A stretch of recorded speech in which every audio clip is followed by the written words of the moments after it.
A letter from the powers that be. Ripper, we thought we should write because you don't seem to be listening to what we tell you. You've gotten completely out of hand. As of late, you keep doing whatever you please. This is unacceptable. You are spoiling the game. If this letter reaches you in good time, do come to the polyhedron. They will let you inside. Keep your eyes tightly closed. Descend to the bottom. Say 3, 4, 5. Open your eyes. We'd like to have a little chat with you. The people who own you.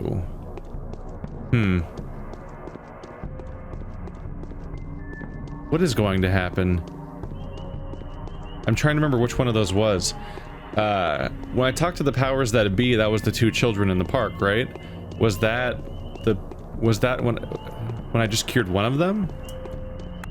It's kind of an extreme fourth wall break moment, so you'd kind of expect it to be something that happened because I cured absolutely everyone and started messing with things. I wonder if the idea is supposed to be that I'm not supposed to have a choice at the end of the game. If the idea is supposed to be that my only choice is just to do what the Haruspex wants to do. All 3 characters kind of have an associated ending, and because of how the game is set up, it's supposed to play out how it was planned. Whereas if I cure people I wasn't meant to cure and make things better, then maybe that leads to the side effect of me breaking the plan and the course of how the story is supposed to play out, and maybe that's why they get mad at me.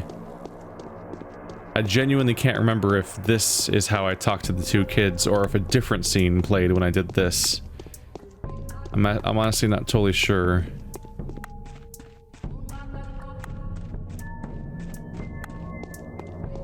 Boy, you're a visual.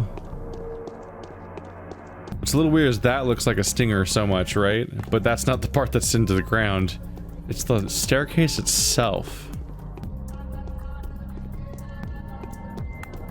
And you're this great source of miracles, but the nature of the miracles is rather under-explained and underdeveloped.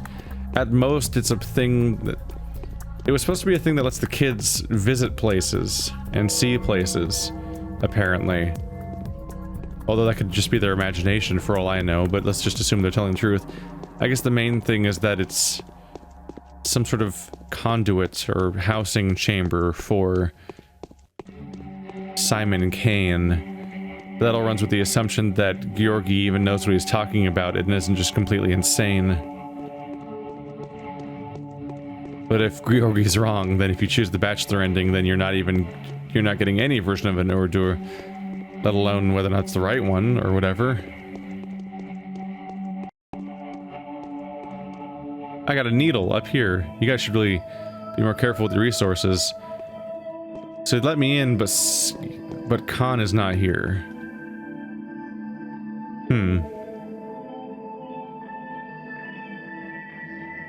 This is my first chance being in here, right? As the Haruspex.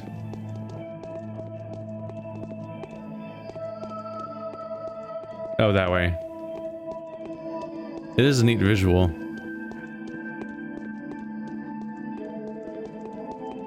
Yeah, where is Khan? Find that interesting. He's one of my bound, but I can't talk to him today to see if he's okay or get any kind of closure or follow-up. In fact, I only talked to him once in the entire campaign, I think, so to some extent there isn't even anything to follow up on, because I kind of don't even know him, and yet he's my bound. But can he get sick? How would you cure him? How can an executor get a panacea to him if the executor can't come in anyway? So this was how I saw them. God, she's horrifying when she's that big.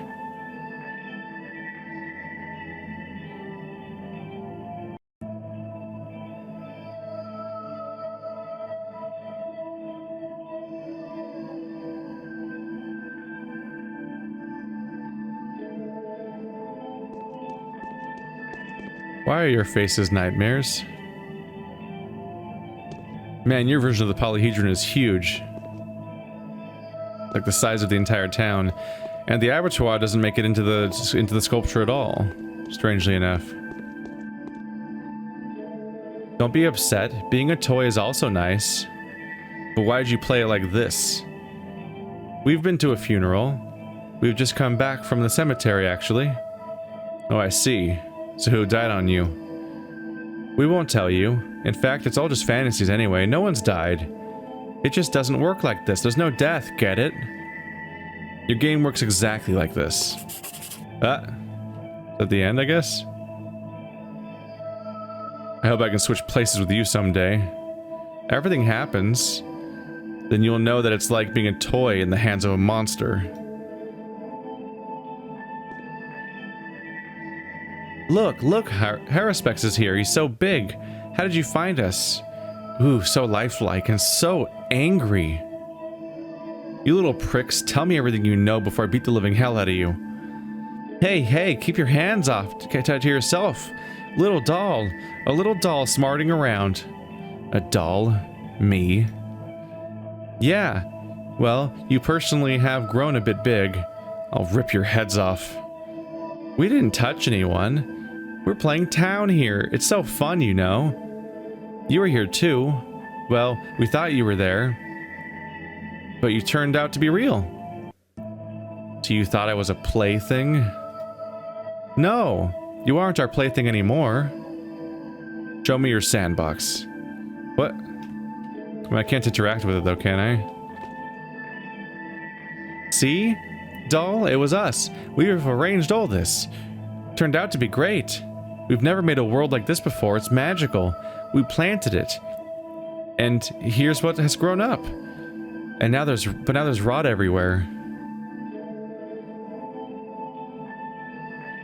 I am a human being. In that case, you're a human being that closely resembles one of our toys. It's a ripper, but we call it Burrock for fun. I can't be. I'm not your toy. Really? So you're not a doll? Go ahead, hit me then. Well, why are you just standing there? I dare you. Hit me with everything you have. What shall I do now? Stop moaning. Get up and help us fix the town. You were doing well. Just a little bit left till the game is over. It's time for us to go home anyway. It's time for you to go to a youth detention center. I'm afraid you'll never know if that's true. I see. Such a weird fucking moment. It's so bizarre. And so we're back. This is a cool visual. It reminds me of and makes me miss the fact that I think of a game called Albino Lullaby that had this kind of bizarre, colorful, semi-horror, semi-whimsical visual style. Had an episode 1, never got an episode 2. It's been years. I think they still claim to be working on it, but it's been so many years now. I think it was 2 computers ago for me. 2 graphics cards ago. More accurately. Not 2 computers.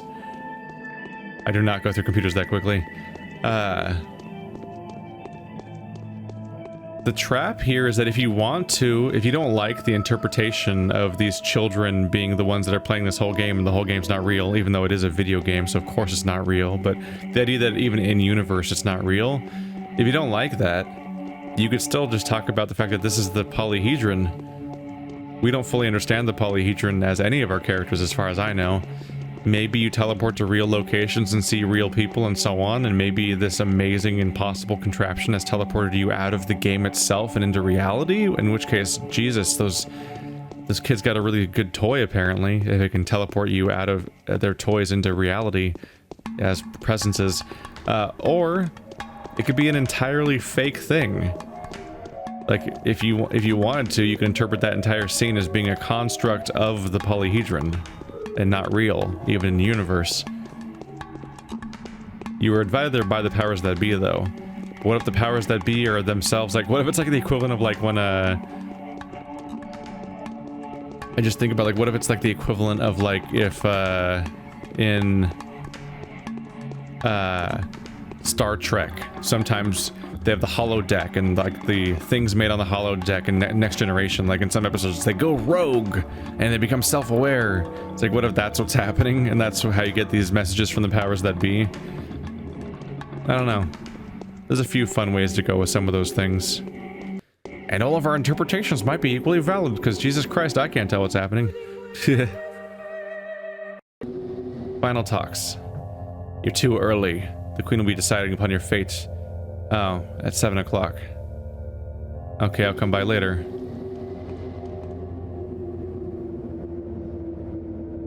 I forgot about that mechanic. Shit. Where can I sleep? I was a little bit surprised.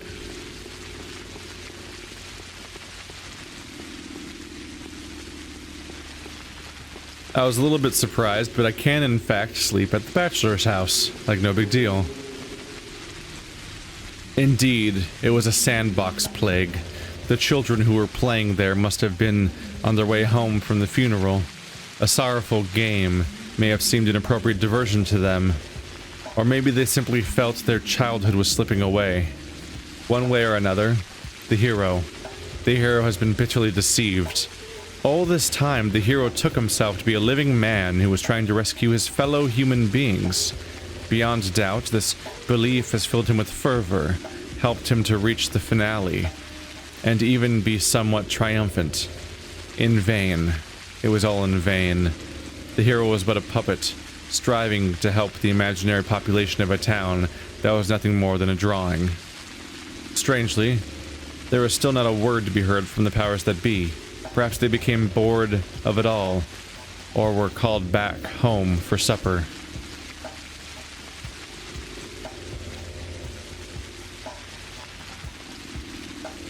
Block's letter.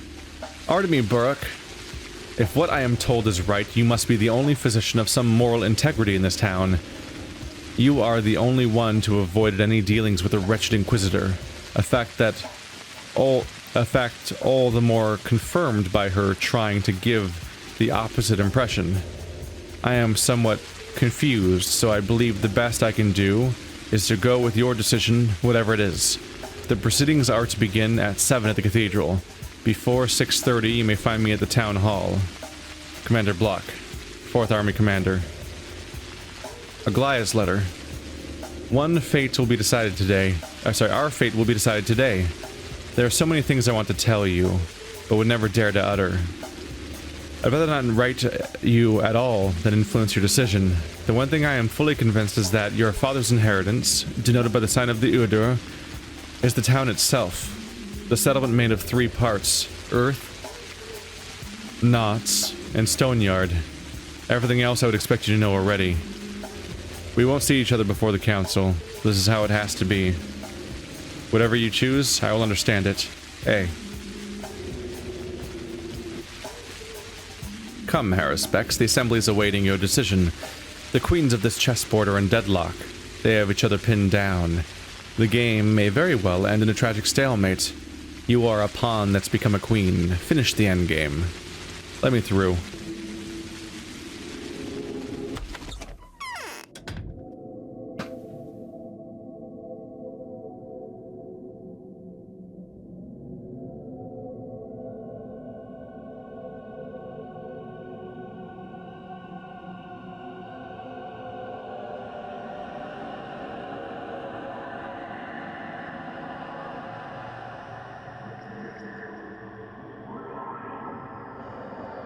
It did change. Instead of Maria, you're here. That is different. But Clara fancies herself to be the, what do you call it? The mistress. So maybe there isn't a mistress in her timeline, and it's just her. Do I need to talk to Aglaia again? I don't know, I might skip through her dialogue. We've done it before, and I think I remember her talking a lot. But neither of you were here last time, because I was you, and you weren't here, because you were Maria. Good, interesting to know that that changes. There's little time left. I could talk to her still, potentially, because she might have different arguments about the whole Udura thing, that I'm just as sure about how to pronounce it as I am of what it means and and who it is. You are the one to make the choice. Yours shall be the mouth to utter the words now. My words now. My lips are sealed. So you were the sacrifice I was supposed to make? I was. If I'm captured and taken off the board, then the commander will be free to make his move. If you choose Capella's path, then I'll live. If you choose Clara or the Bachelor's path, then you lead me to the scaffold and fulfill your purpose. How does Capella's path serve you? Speak to her yourself, but she is the only one who can help you keep this town alive. And this is essential for saving me. What's the price of this solution? You know the answer. The polyhedron, the cause of the plague, will be destroyed. That is what Alexander Block demanded. He has to spend some ammo for his report. The town will survive.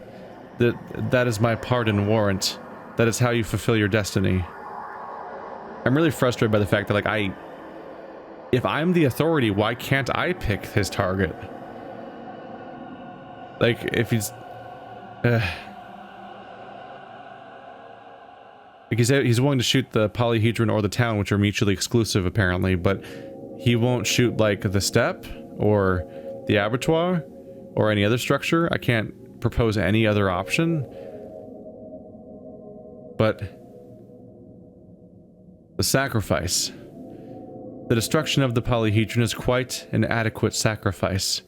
The butchers may bar you from reaching the blood, but you'll be able to take it on your own. Although I should refrain from offering you any advice. My advice is dangerous. I must think now. I haven't slept for 3 nights in a row. I don't think I'll manage another one.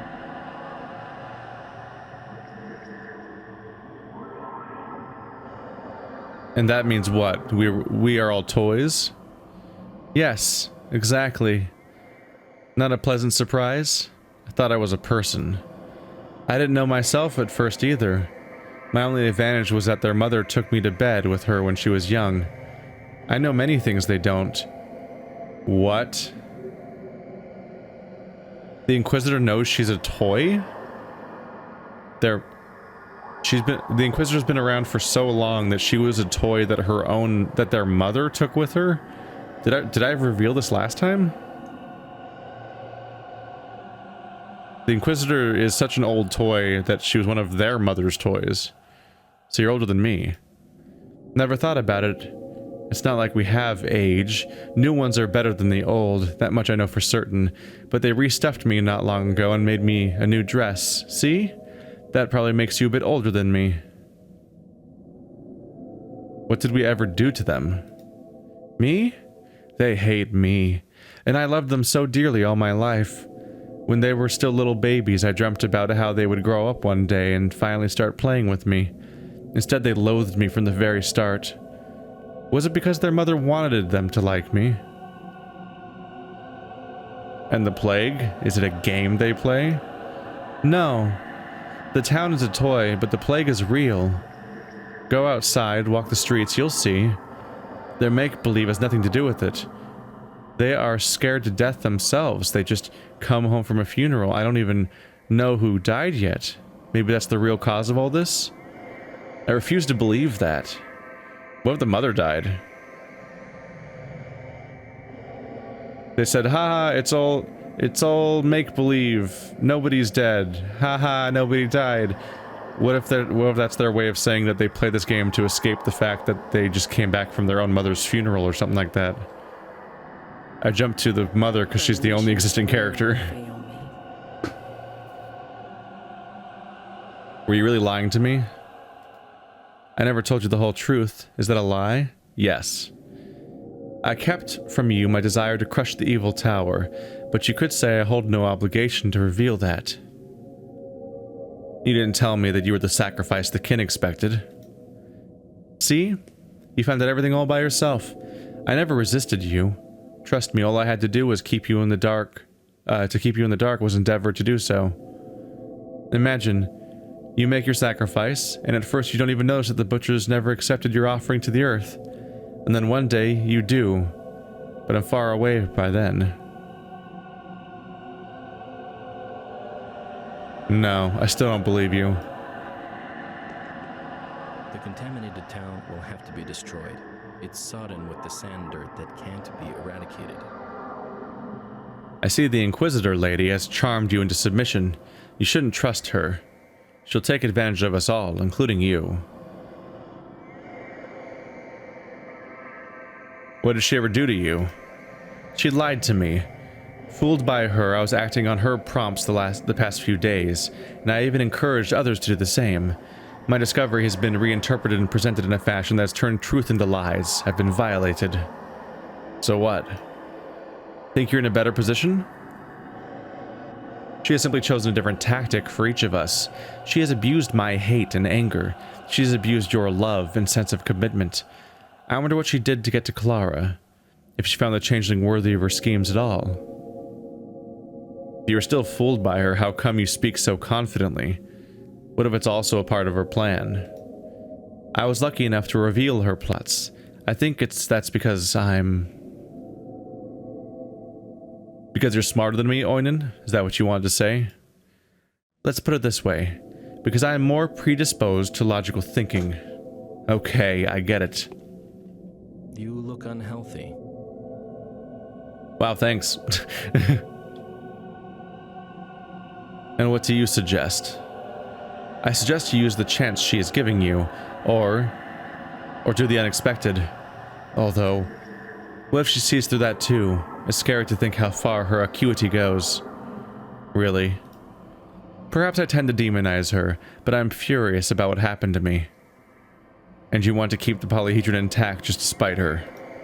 Yes and no. The polyhedron and the Inquisitor are mutually exclusive. The polyhedron will stand if she's gone, and vice versa. I suggest you end her. That's how we can keep one of history's greatest monuments for mankind. It's a sprout of our future. I see your point. What is there to talk about now? I will make my own choices. Then why'd you bring me here at all? I don't get it. I'm giving you solid advice and you are not listening. You'll find out soon enough. The contaminated town will have to be destroyed. It's sodden with the sand dirt that can't be eradicated. How do you suggest we destroy her? Destroy the town. That will be her death sentence. She's responsible for it before the powers that be. I understand. That's interesting.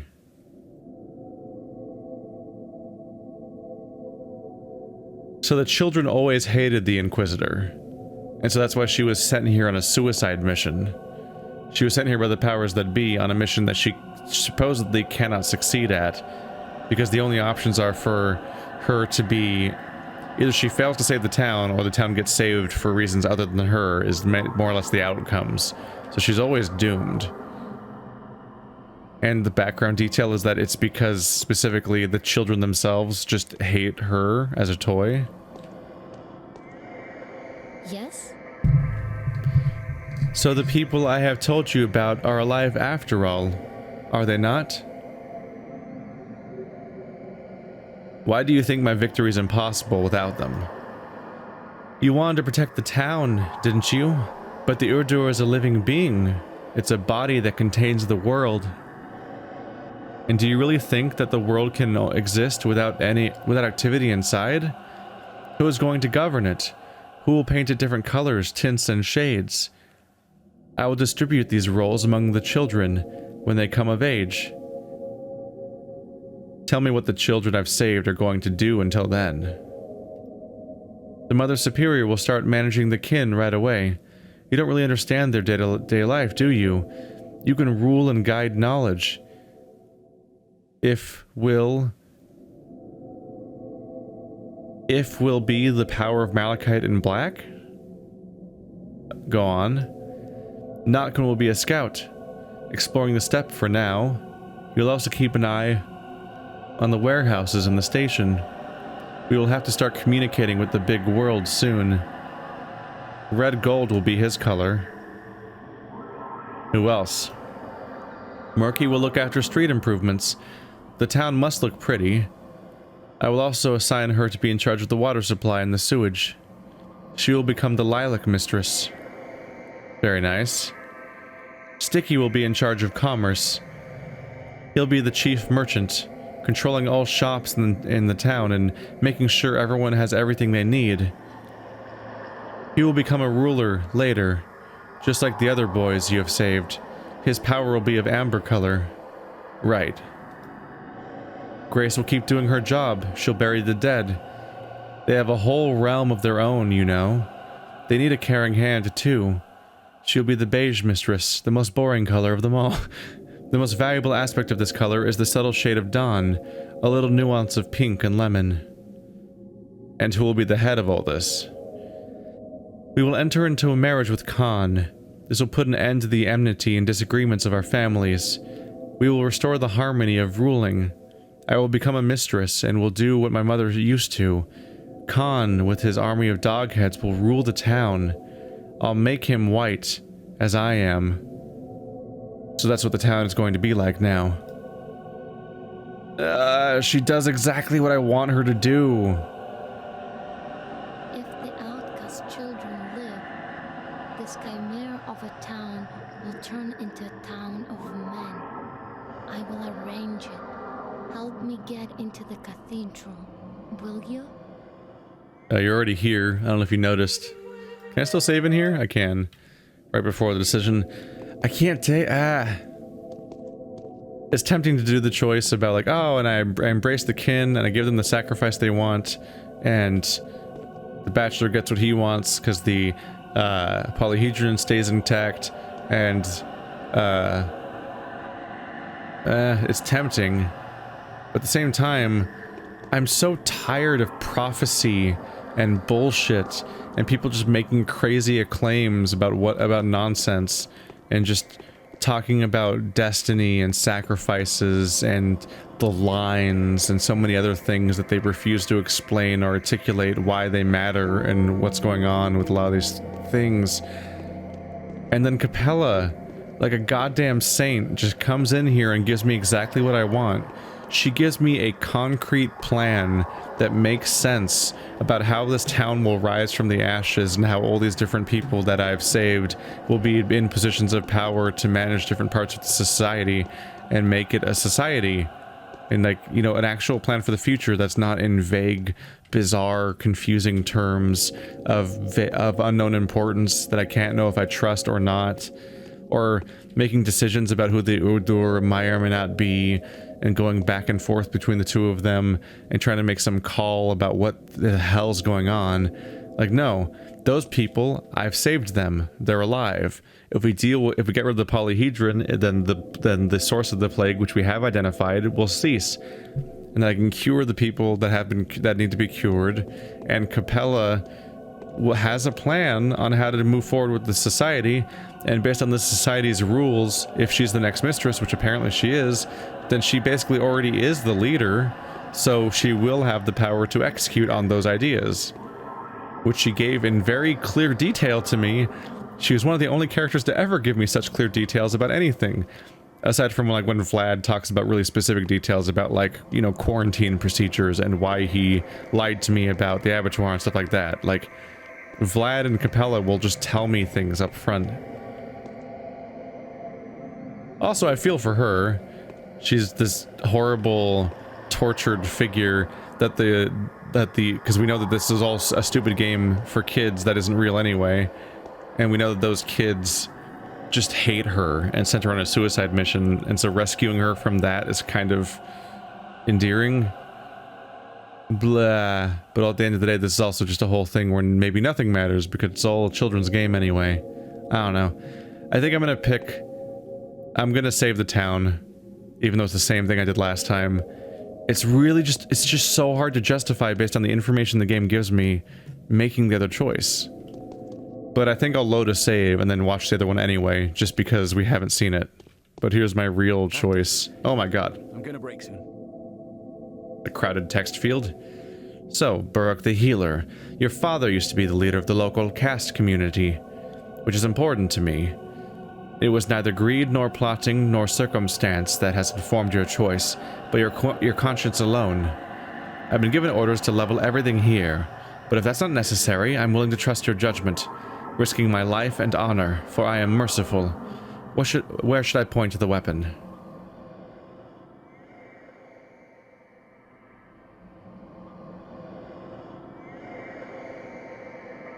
You only have to destroy the polyhedron to put an end to the disease spreading.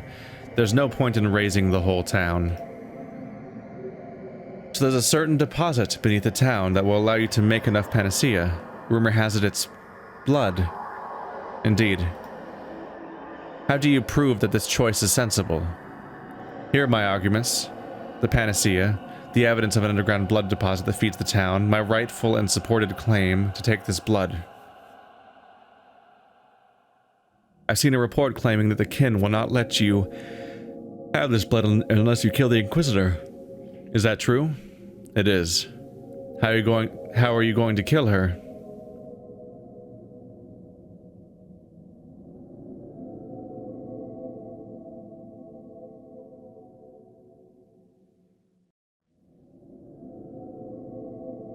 The second choice is weird because it's like a hypothetical.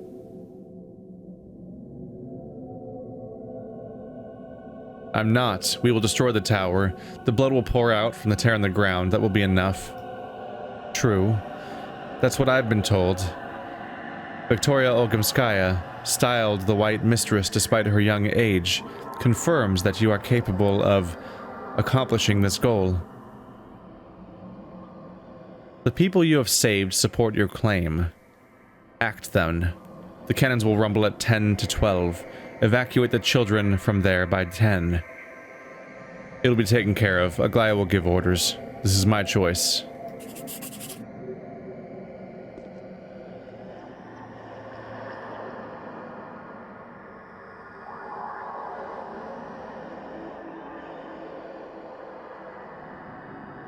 He goes back and forth a lot, doesn't he? Bachelor will come to the cathedral. He will stand up for the polyhedron if I allow him to make the ultimate decision. Should I? The tower is alive, one might say. Well, what will the soul of Simon forever be sealed within it? Could it be that the polyhedron is my abattoir? Only the changeling will be able to explain the advantages of our paradoxical solution to the chess queens. Before she attends the final council in the cathedral, she will want to make sure that her bound are alive. I've made my choice. I've decided what the offering will be. Aglaia will live. The powers that be have nothing to hold against her. Now that the cure for the sand plague has been found, it's of no importance to me what the kin will think of my choice. If my refusal to offer a human being as a sacrifice means that they won't let me anywhere near the veins of the abattoir, I will find a different source of blood with which to make the panacea. The polyhedron will be brought down, and rivers of blood will spout from the gaping hole that is left by its foundation. The prophecy was fulfilled. The lines have led me to the place where my path as a warden will commence. My father would be proud of me, I think. Any choice is right as long as it is willed. That is how it is. That is one thing, is that my father specifically wanted me to go this way. According to my previous quest prompt, like the one that was, well, before it became a sandbox plague prompt, it used to say that my choice was to sacrifice and embrace the kin. You either sacrifice Aglaia to embrace the kin, or you save her, and then you apparently keep your promise to your father. So in this option, I'm going with Capella's plan to save the entire town, which is a good plan.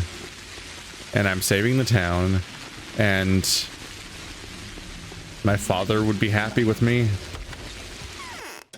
The most disappointed person here is the Bachelor, which is a bummer, because he's somebody we've been— Ah, you're here! It's terrifying.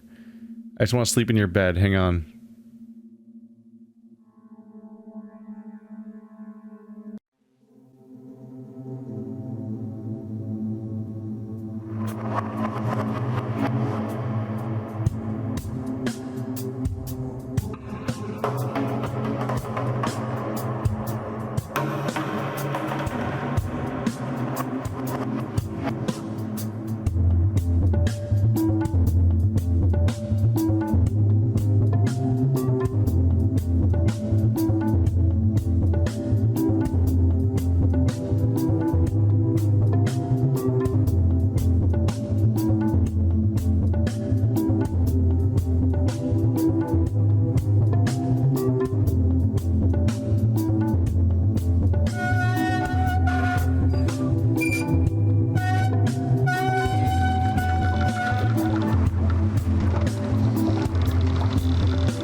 And we've seen the credits before. So that's my canonical choice.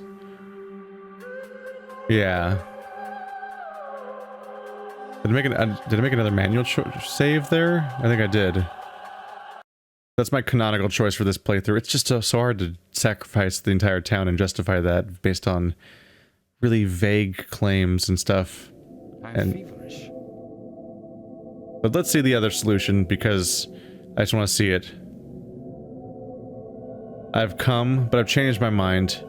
My choice is this. Make this choice without me. I'm leaving. You out of your mind, surgeon. We won't be able to make this choice without you. We are at deadlock. The Inquisitor is holding me back. I won't let her act. It seems that she is plotting to laugh her last dying laugh and let the disease loose in the end. The Bachelor was tricked. Clara is compromised. You are the only one left. I've said all I wanted to say, General. Farewell. I don't even know what that means. That's interesting.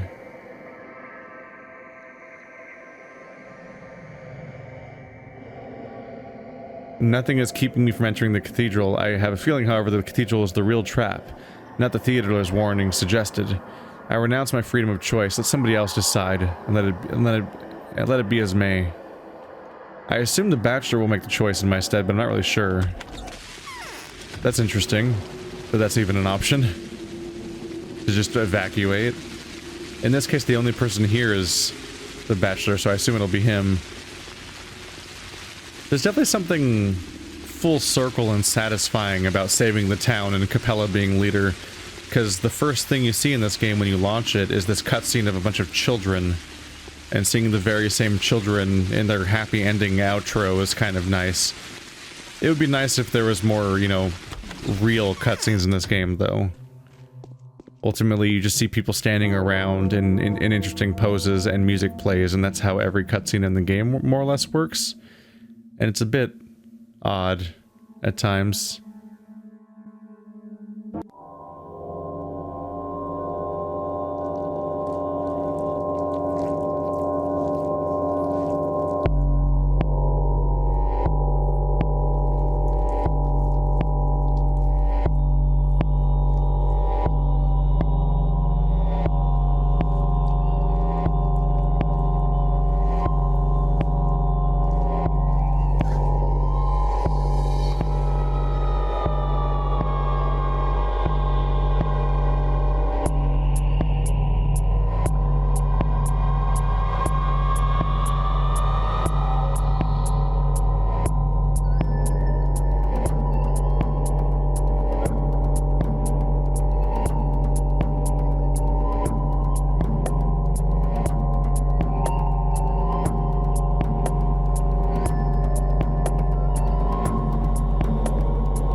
You did it.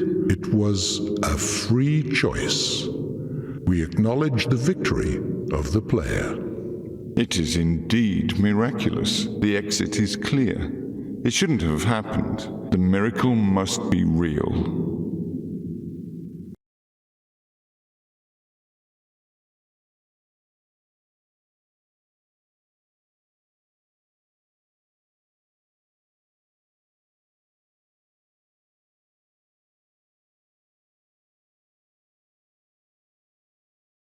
What the fuck? Oh, I'm the player right now. I'm not any of the characters. Oh, so this is okay. So yeah, I figured the Bachelor would do his plan if I left. But then the moment the cutscene started showing the house being awful, I was like, okay, either this is gonna cut to this being blown up in a moment here, or it's the bad ending, or the rejection ending. And that I seem to have taken the rejection ending. This is, I guess, what happens if you refuse to make a choice. And I think it's implied as being motivated by the fact that you know you're a toy. I don't know if you could do this choice if you don't know you're a toy. I have no idea. It makes sense that they would add the rejection option once you know you're a toy. Like, this is the nihilistic, like, no, this is real, fuck it, who cares option. Just get kicked out. And it's like an alternate version of this place where, like, there's these beams are, like, bluish and weird looking. And all three of the characters just sort of discarded buttons for eyes. Just like all of these figures. And I think those figures are Ice Pick Lodge's logo, or I think they currently use that to represent their company on a regular basis, that little doll.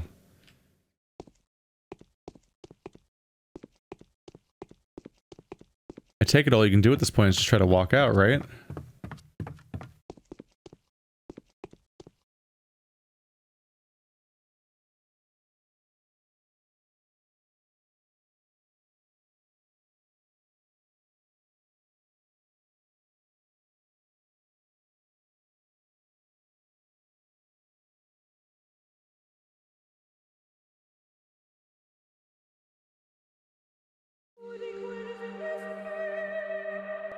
Well, that was different.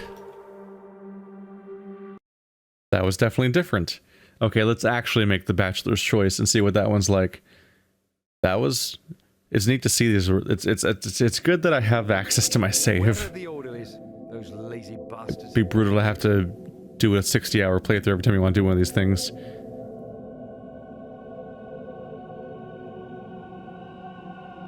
Let the settlement be destroyed. But don't fire at the Tower of Glass. It must survive the tremor of an artillery barrage. I'm surprised to hear that from you. How can you prove that it's a wise decision to take? Bachelor will. I trust him, and I know nothing about the tower except that it contains the life that my father was instructed me to preserve. We will now be talking to you, Bachelor Tchaikovsky. Artemy Burke, are you sure you have nothing more to tell me? I'm sure, General. I've made my choice. The contaminated town will have to be destroyed. It's sodden with the sand dirt that can't be eradicated. Do you have any regrets of what you've done? Regret is the most honest of feelings. Who said that? Well, Bachelor, let's see if your plan works out.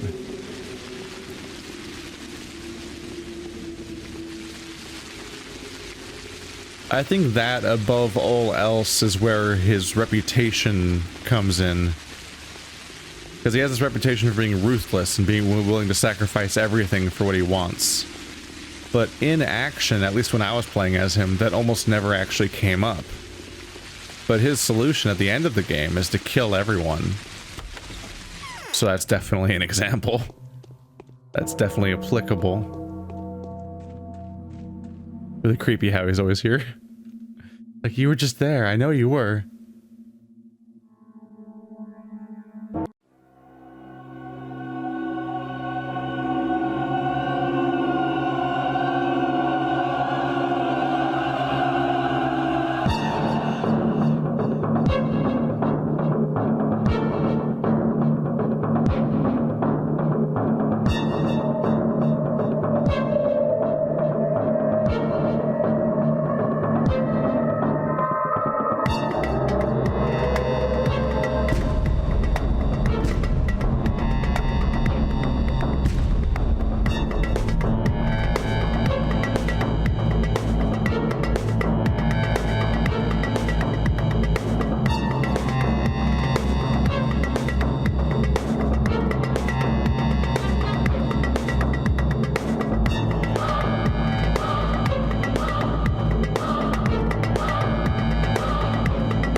You did it. It was a free choice.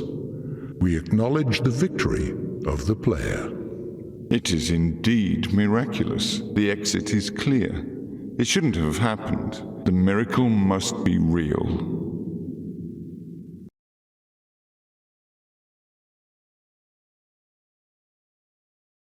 Okay, what is happening? Why did it happen there? Is this happening merely because I acted out of character? Or is the game... Is this an Undertale moment? Is this an Undertale moment where the game knows that I loaded my save and changed my answer? And that's like and they're calling it a miracle and whatnot, and acknowledging that this is all a game and it's all fake and doesn't matter by showing them as toys and everything? Is that what they're doing? Do they know that I loaded my save and they have a different ending for that? Because that's interesting, if that's what's going on. I thought it was because I rejected it, but it happened here too. I'm never going to have answers about most parts of this game, am I? Interesting that Maria Kane is alive. The destruction of the town, but I guess the Kanes get out. I guess the Bachelor must rescue his bound. Which are pretty much just Andre and his brother and the Kanes. They all get to live, I guess. Kind of fucked up how we couldn't just evacuate everybody who was sick, you know? Huh. Well, we have one more campaign left. Clara's campaign. So come back tomorrow. We're going to get right back into it. I've heard it's the shortest, and I know why. But we'll get into that when I get into that. Thanks for watching like always, guys. And I'll see you next time.